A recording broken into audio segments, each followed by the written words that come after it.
Hello दोस्तों, आप सभी का मेरे यूट्यूब चैनल पर स्वागत है। यदि आप चैनल पर नए हैं तो चैनल को सब्सक्राइब कर लीजिए। तो आज हम देख रहे हैं आपके एग्ज़ाम में, किसी भी एग्ज़ाम हो, यूपीएससी के लिए खासकर इस तरह को पीटी लेवल का एग्ज़ाम में बहुत ही इम्पोर्टेंट है।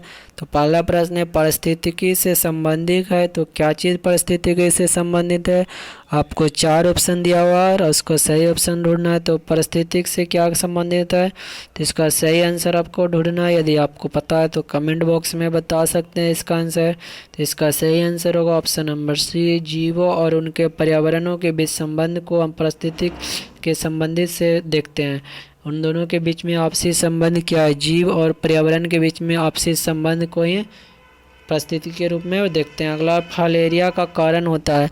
तो फाइलेरिया का क्या कारण होता है? इसका 4 ऑप्शन दिया है, आपको सही ऑप्शन बताना है।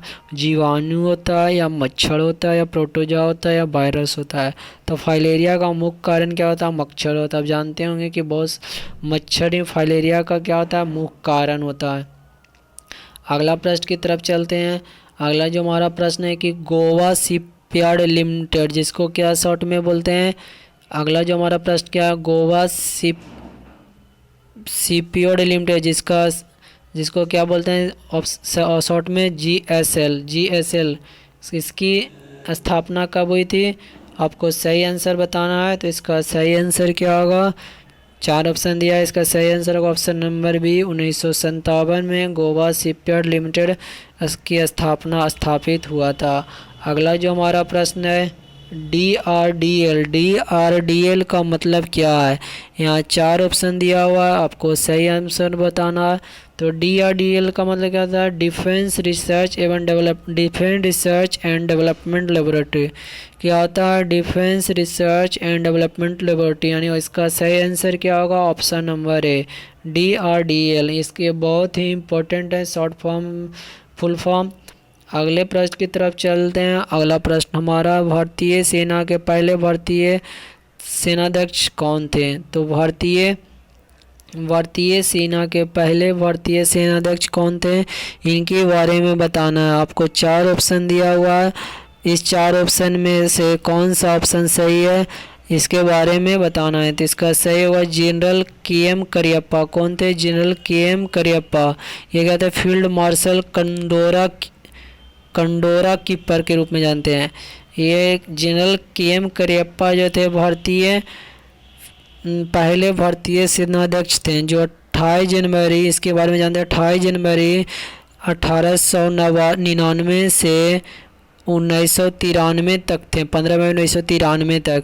ये जो उन्होंने भारत जो पाकिस्तान युद्ध के दौरान क्या किया? पश्चिमी सीमा पर भारतीय सेना का क्या किए थे? नेतृत्व किए थे। भारतीय सेनाध्यक्ष कौन थे? General K M. करियप्पा। और इन्होंने भारत पाकिस्तान के बीच में जो युद्ध हुआ था, के.एम. करियप्पा ने भारत पाकिस्तान युद्ध के दौरान क्या कहते हैं? पश्चिम सीमा पर जो पश्चिम सीमा पर जो भारतीय सेना, उसको क्या करते हैं? नेतृत्व किए थे। क्या करते हैं? नेतृत्व किए थे जनरल के.एम. करियप्पा, जो पहले भारतीय सेना अध्यक्ष थे। ये बहुत ही इम्पोर्टेंट प्रश्न है कि पहले भारतीय सेनाध्यक्ष कौन है? जो जनरल के.एम. करियप्पा है। बहुत बहुत इम्पोर्टेंट प्रश्न है। अगला प्रश्न हम देखते हैं।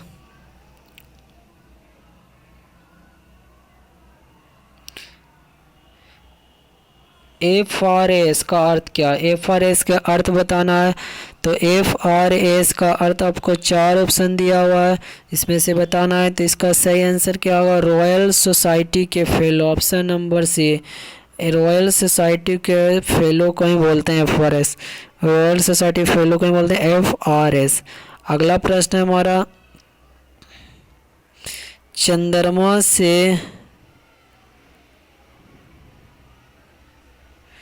अगला प्रश्न, चंद्रमा से पृथ्वी की ओर छोड़े गए, चंद्रमा से बोल रहा है, चंद्रमा से पृथ्वी की ओर छोड़े गए रॉकेट का वेग से छुटकारा पाने का वेग है। रॉकेट का वेग से छुटकारा पाने का वेग क्या है? तो 4 ऑप्शन दिया है, आपको सही ऑप्शन ढूंढना है। तो क्या होगा? तो इसका सही ऑप्शन ढूंढिए। तो इसका सही आंसर होगा पृथ्वी का गुरुत्वाकर्षण खिंचा। और चंद्रमा से पृथ्वी की ओर छोड़े गए रॉकेट का वेग से छुटकारा पाने पर वेग है किसका है, तो पृथ्वी का गुरुत्वाकर्षण खिंचाव का वेग रहेगा। ठीक है, अगले प्रश्न की तरफ चलते हैं हम। बार बार ऐसे कैसे हो रहा है। अगला प्रश्न हमारा है कि गैट जिसको क्या बोलते हैं, टैरिफ और व्यापार पर समान समझौता है। तो किस चीज़ का समझौता है, यहाँ आपको सही ऑप्शन ढूंढना है। तो गेट टैरिफ और व्यापार पर समान समझौता है। तो कैसा समझौता है, 4 ऑप्शन दिया हुआ है। क्या, एक पढ़िए इसको। 1947 में गैर साम्यवादी राष्ट्रों के बीच अंतर्राष्ट्रीय समझौते पर हस्ताक्षर किए गए जो अंतर्राष्ट्रीय व्यापार को प्रोत्साहन देने के उद्देश्य से टैरिफिक बाधाओं से जुड़े हैं। सही आंसर है, सही बात बताया गया गेट के बारे में।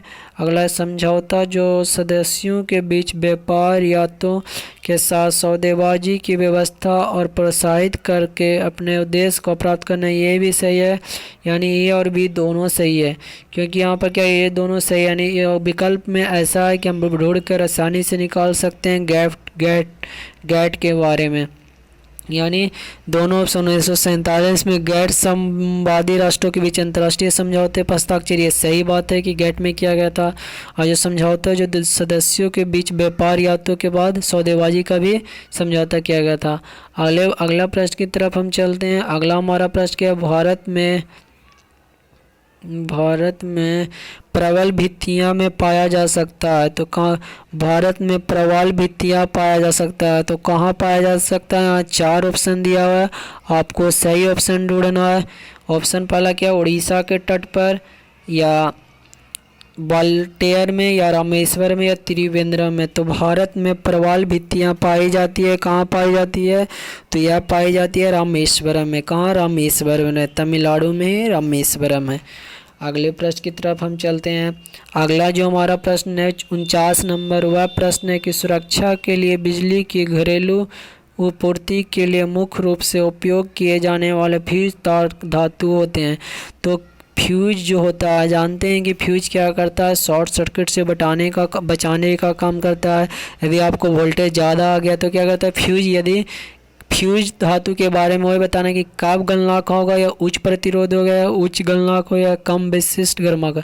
इसका सही आंसर होगा कम गलनांक का। कम गलनांक का कहने का मतलब है कि जब वोल्टेज ज़्यादा आएगा तो फ्यूज आपका सबसे पहले मेल्ट हो जाए, ताकि इलेक्ट्रिक अप्लायंस पर कोई भी ज़्यादा प्रभाव नहीं पड़े।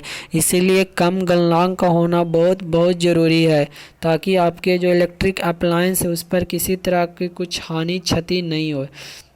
इसीलिए क्या होना चाहिए, कम गलनांक का होना चाहिए। अगला प्रश्न है, स्वर्ण मंदिर अमृतसर भारत का कैसा, इसके ऑप्शन से बताना है कि आपको कैसा। तो क्या है, तो इसका 4 ऑप्शन दिया है, 4 ऑप्शन में से ढूंढना है। तो यह क्या है, सबसे बड़ा गुरुद्वारा है। स्वर्ण मंदिर जो अमृतसर भारत का है वो सबसे बड़ा गुरुद्वारा है। ये इसका सही आंसर होगा ऑप्शन नंबर ए।